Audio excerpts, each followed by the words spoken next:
अब तक एक स्टॉक जिसमें सबसे ज़्यादा एक्शन है वो है कमिंस। और कमिंस हम सब जानते हैं कि लास्ट फ्राइडे कितना बड़ा एक्सीडेंट इसमें हुआ था। 8% ये अपने ग्लोबल पेरेंट की कमेंट्री पर स्टॉक टूटा था और वहाँ से सिग्नल्स और डर ये था कि शायद इंडिया बिजनेस अच्छा नहीं करेगा, लेकिन नतीजे आ चुके हैं। आज दोपहर में कॉन कॉल भी हुआ। कंपनी कह रही है FY25 में डबल डिजिट ग्रोथ देखने को मिलेगी, लेकिन वो ग्रोथ क्या ड्राइव करने वाला है, एग्जैक्टली क्या कहा गया उस कॉन कॉल में, और जो ग्लोबल पेरेंट ने कुछ नेगेटिव सेंटिमेंट की बात की थी वो इनके कॉन कॉल में रिफ्लेक्ट हुई है या नहीं। यतिन बताएंगे एग्जैक्टली यहाँ पर चल क्या रहा है, बताइए। तो हर्षदा देखिए, एक पहली बात जो मैं कहना चाहता हूँ कि क्यूमिंस इंडिया ने ये कॉन्फ्रेंस कॉल में बात कर दी है कि क्यूमिंस इंक की जितनी भी कमेंट्री होती है वो उन पे लागू नहीं होती है। तो पेरेंट की जो भी कमेंट्री है वो उनके बिजनेस कॉन्टेक्स्ट के हिसाब से है, क्योंकि पेरेंट का भी कारोबार है इंडिया में। तो जो भी कमेंट्री आती है क्यूमिंस इंक की वो इनके लिए एप्लीकेबल नहीं है। बहरहाल जो कमेंट्री थी वो काफ़ी शानदार थी, रिजल्ट्स तो अच्छे थे ही। कमेंट्री की बात करें तो FY25 में डबल डिजिट ग्रोथ एक्सपेक्ट कर रहे हैं वो, और ये जो डबल डिजिट ग्रोथ होगी उसका कारण डोमेस्टिक डिमांड ही होगा, क्योंकि एक्सपोर्ट अभी स्टेबल होना शुरू हुए हैं। तो ऐसा नहीं कि एक्सपोर्ट मार्केट से एक सिल्वर लाइनिंग आ रही है, पूरा का पूरा जो फोकस है वो डोमेस्टिक मार्केट को लेके है।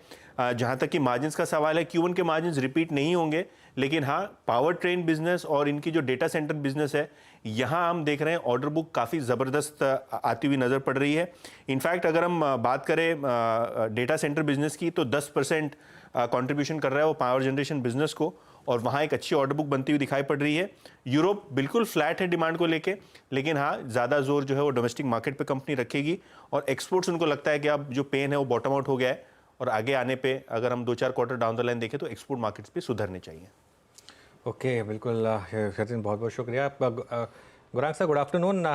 कवरेज है क्या कमेंट्स पर, और आप किस तरीके से देख रहे हैं स्टॉक को? कवरेज बिल्कुल है अनुज भाई, और मेरे ख्याल से ये पूरा क्षेत्र जो है कैपिटल गुड्स इंजीनियरिंग का आने वाले भविष्य में बहुत बेहतरीन तरीके से चहकता हुआ नजर आएगा, और मेरे ख्याल से लोगों की नजर में भी रहेगा। एक कारण ये है कि जिस प्रकार से विस्तार योजना होनी है अनुज भाई, ऑर्डर बुक तो ये सब कुछ चुनिंदा कंपनियां हैं, जैसे कमिंस है, एबीबी है, सीमेंस है, एलएनटी है, केसी इंटरनेशनल है, इंजीनियर्स इंडिया जैसी कंपनियां हैं। इन सब की ऑर्डर बुक्स अगर आप देखने जाए तो बहुत ही सक्षम और मजबूत है, और नतीजों में सुधार होगा क्योंकि ऑर्डर बुक एग्जीक्यूट होगी जमीनी स्तर पर।